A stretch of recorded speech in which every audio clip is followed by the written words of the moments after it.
আমার সাথে আজকে আপনারা যে মেশিনটা দেখতে পাচ্ছেন এটার নাম হচ্ছে ব্লাইন্ড স্টিচ মেশিন। এটা একটা বিশেষ টাইপের মেশিন যেখানে আপনারা দেখবেন এরকম একটা কার্ভ শেপের নিডল থাকে এবং একটা অদ্ভুত টাইপের আপনারা বেড লক্ষ্য করবেন এখানে, যেখানে আপনারা হচ্ছে ইন্ট্রা লুপিং করার জন্য এরকম একটা হুক থাকে। এটা একটা সিঙ্গেল থ্রেড চেইন স্টিচ, যার স্টিচ ক্লাস হচ্ছে 103।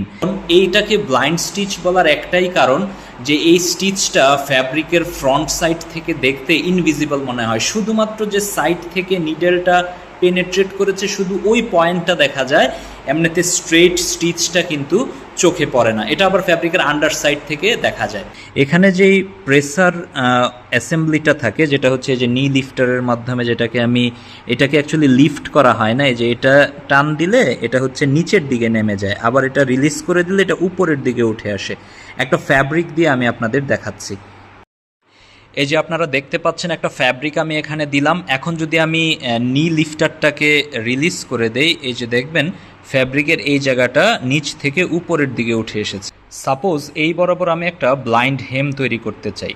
এখন আপনারা দেখবেন যে মেশিনটা যখন চলে তখন এই নিডেলটা এবং এই লুপিং হুকটা কিভাবে মুভমেন্ট করে। আপনারা খেয়াল করে দেখেন, নিডেলটা যখন পেনেট্রেট করছে তখন এই যে লুপিং হুকটা কিন্তু সুতাটাকে ধরে ফেলেছে এবং নিডেলটা কিন্তু সাইড দিয়ে পেনেট্রেট করছে, লম্বালম্বি না, সাইড থেকে। ফলে এই যে দেখতে পাচ্ছেন, এই যে নিডেলটা পেনেট্রেট করে ভিতরে গেল, এই যে হুকটা আবার কি করছে, নিডেলটা যখন আগের সুতাটাকে রিলিজ করতে যাবে তখন এই হুকটা আগের সুতাটাকে ধরে ফেলছে এবং নিডেলটা যখন পরবর্তীতে আবার নতুন স্টিচ নিয়ে ভেতরে প্রবেশ করতে যাবে তখন এই যে হুকটা তার আগের সুতাকে ছেড়ে দিচ্ছে এবং নিডেলটা আবার ভেতরে প্রবেশ করছে।